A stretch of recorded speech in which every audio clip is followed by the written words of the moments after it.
प्राण प्रतिष्ठा से पूर्व अयोध्या में कई बड़े चमत्कार हो चुके हैं, जिसमें गिद्धों का दिखना, भालुओं का दिखना, जमीन में से मां सरयू नदी का प्रकट होना शामिल है। लेकिन इस चमत्कार को अभी तक का सबसे बड़ा चमत्कार कहा जा रहा है, जिसके पीछे की सच्चाई जानकर आपके पैरों तले जमीन खिसक जाएगी। आखिर क्या है सच्चाई? क्या सच में लंका के राजा विभीषण अपने मित्र राम लल्ला से मिलने पहुंचे हैं? क्या विभीषण आज भी जीवित है? ऐसे कई रहस्य से पर्दा उठेगा। शुरुआत करने से पहले अगर आप एक सच्चे सनातनी हैं और राम मंदिर बनने से बेहद खुश हैं, तो इस वीडियो को लाइक करें और कमेंट बॉक्स में जय श्री राम जरूर लिखें। अयोध्या में राम मंदिर की प्राण प्रतिष्ठा की तैयारी जोर शोर से चल रही है। 22 जनवरी को राम लल्ला को गर्भगृह में स्थापित किया जाएगा। हर राम भक्त को इस दिन का लंबे समय से इंतजार था। अयोध्या में 22 जनवरी से लेकर 25 मार्च तक कई खास कार्यक्रमों का आयोजन किया जाएगा। इस बीच मंदिर के गर्भगृह के निर्माण का काम 24 घंटे चल रहा है। 22 जनवरी को राम मंदिर में राम लल्ला की प्राण प्रतिष्ठा होने वाली है। किसी भी मंदिर में की जाने वाली भगवान की मूर्ति की प्राण प्रतिष्ठा का बहुत महत्व होता है। मूर्ति की प्राण प्रतिष्ठा के बिना भगवान का पूजन अधूरा माना जाता है। आगे वीडियो में जानते हैं कि प्राण प्रतिष्ठा क्या होती है और जानेंगे विभीषण कैसे राम मंदिर में प्रकट हुए। सनातन धर्म में किसी भी मूर्ति की प्राण प्रतिष्ठा बहुत महत्वपूर्ण मानी जाती है। प्राण प्रतिष्ठा मूर्ति स्थापना के समय किया जाता है। किसी भी मूर्ति की स्थापना के समय उस प्रतिमा रूप को जीवित करने की विधि प्राण प्रतिष्ठा कहलाती है। प्राण शब्द का अर्थ जीवन शक्ति और प्रतिष्ठा का अर्थ स्थापना होता है। ऐसे में प्राण प्रतिष्ठा का अर्थ जीवन शक्ति की स्थापना करना या देवता को जीवन में लाना होता है। बिना प्राण प्रतिष्ठा के कोई भी मूर्ति पूजा के योग्य नहीं मानी जाती है।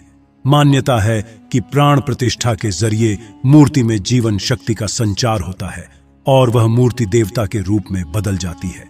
अर्थात अब साक्षात प्रभु श्री राम अयोध्या राम मंदिर में निवास करने वाले हैं, और जब स्वयं प्रभु एक बार पुनः अयोध्या आ रहे हैं तो उनके प्रिय मित्र व भक्त विभीषण कैसे पीछे रह सकते हैं?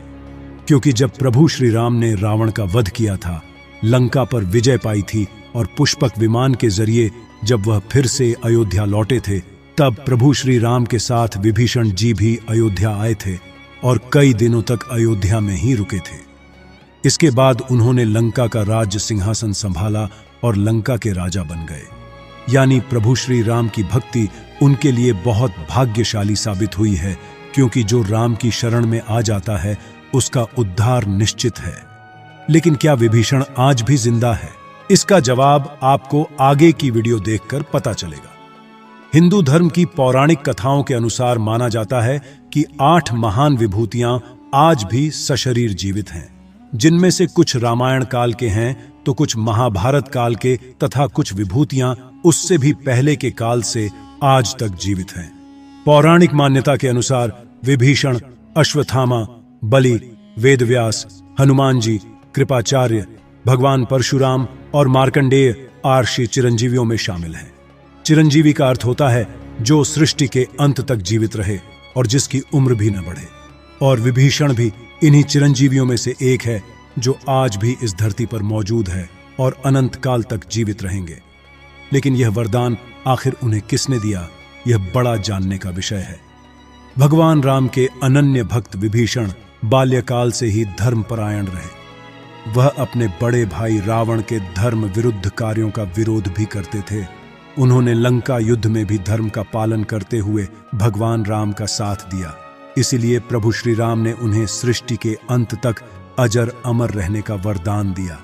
जब कलयुग का अंत होगा, उस समय भगवान विष्णु एक बार फिर से अवतार लेंगे, जिसका नाम कल्कि होगा। तब ये 8 चिरंजीवी भगवान कल्कि का साथ देंगे और फिर से सतयुग की स्थापना करेंगे। इसका मतलब यही निकलता है कि विभीषण आज भी जीवित है। लेकिन आखिर प्राण प्रतिष्ठा से पहले उन्हें राम मंदिर में उन्हें कब और कैसे देखा गया?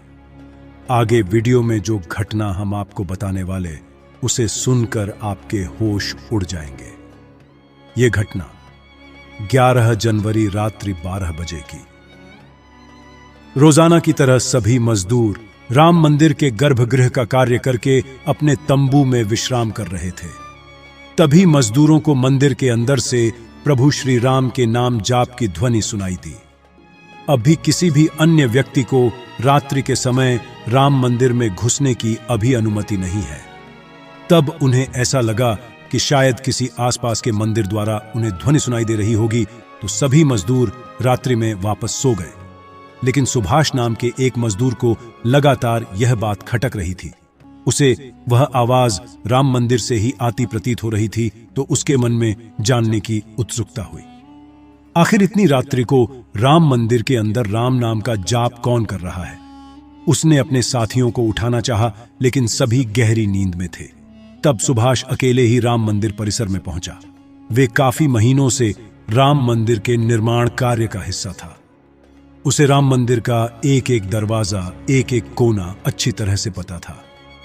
जब उसने राम मंदिर के गर्भगृह में झांक कर देखा, तो वहां पर एक बहुत ही दिव्य पुरुष, जिनके अंदर से काफी तेज प्रकट हो रहा था, वे अपने हाथों में माला लिए राम नाम का जाप कर रहे थे। ऐसा लग रहा था मानो वे काफी दिव्य पुरुष हों और किसी पौराणिक समय से आए हों। उनके बैठने का तरीका और उनका अंदाज राजाओं की तरह मालूम पड्डी टीडी आच रहा था। सुभाष यह नजारा देखकर दंग रह गया। इसके बाद सुरेश अपने साथी मजदूरों के पास गया और उन्हें यह सारी सच्चाई बताई। और जब सब मिलकर राम मंदिर गर्भगृह तक पहुंचे, तो सभी के होश उड्डडियाच गए, क्योंकि वह दिव्य व्यक्ति वहां से गायब हो चुके थे। क्योंकि रात्रि का समय चल रहा था, तो सभी लोग सुभाष की बातों को भ्रम समझ रहे थे और कोई भी उसकी बात को मानने को तैयार नहीं था। लेकिन सुभाष जानता था, उसने जो देखा है वह बहुत बद्धा चमत्कार है। लेकिन उसके मन में एक ही सवाल था कि रात्रि 12 बजे राम मंदिर में राम नाम का जाप करते हैं, वह दिव्य पुरुष आखिर थे कौन? क्योंकि आज के समय में किसी भी पुरुष के अंदर इतना तेज नहीं हो सकता। उनका संबंध पौराणिक काल से ही हो सकता है। और अगर रामायण काल की बात करें, तो 2 ही शख्सियत है जिनके होने का दावा आज भी कलयुग में कहा जाता है। पहले हैं हनुमान जी और दूसरे हैं विभीषण। तो पूरी संभावना यही है कि सुभाष ने राम मंदिर में रात्रि के समय जिस महापुरुष को देखा था, वह राजा विभीषण हो सकते हैं, क्योंकि वह आज भी धरती पर जीवित है और 8 चिरंजीवियों में से एक है।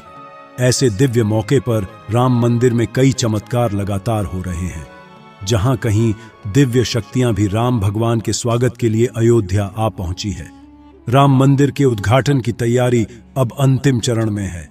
इस बीच एक ओर जहां श्री राम जन्मभूमि तीर्थ क्षेत्र ट्रस्ट लगातार तैयारी की जानकारी साझा कर रहा है, वहीं राम मंदिर के इस महायज्ञ में देश का हर राम भक्त अपनी आहुति अर्पित कर रहा है। आने वाली 22 तारीख के मौके पर कई संत महात्मा और जिन भक्तों ने राम मंदिर के लिए संघर्ष किया, वो सभी अयोध्या पहुंचेंगे। न केवल 22 जनवरी को, बल्कि 12 जनवरी से ही मेहमानों का अयोध्या जाने का सिलसिला शुरू हो जाएगा। रामनगरी में 11,000 से ज्यादा वीआईपी मेहमानों के स्वागत की तैयारी की जा रही है। एक समय था जब यहीं अयोध्या में रामलला टेंट में विराजमान थे। आज पक्का घर सिर्फ रामलला को ही नहीं, बल्कि पक्का घर देश के 4 करोड़ गरीबों को भी मिला है। रामायण के समय में अयोध्या को स्वर्ग कहा जाता था। देवता इस स्वर्णिम नगरी कहते थे, क्योंकि यह नगर चारों तरफ से हर प्रकार की सुविधा से युक्त था। लेकिन जब मुगल आक्रांताओं ने भारत पर आक्रमण किया, तो पूरे अयोध्या नगर को उजाड़ कर रख दिया। मंदिर के ध्वस्त होने के बाद कई सालों तक यह भूमि वीरान रही और किसी भी हिंदू सनातनी को इस क्षेत्र में आने की अनुमति तक नहीं थी। लेकिन पुनः प्रभु श्री राम जी की कृपा हुई। यहां श्री राम का भव्य मंदिर बनने के बाद यहां आने वाले लोगों की संख्या में बहुत बड़ी वृद्धि होगी। इसे ध्यान में रखते हुए सरकार ने अयोध्या में हजारों करोड़ रुपए के विकास कार्य किया है।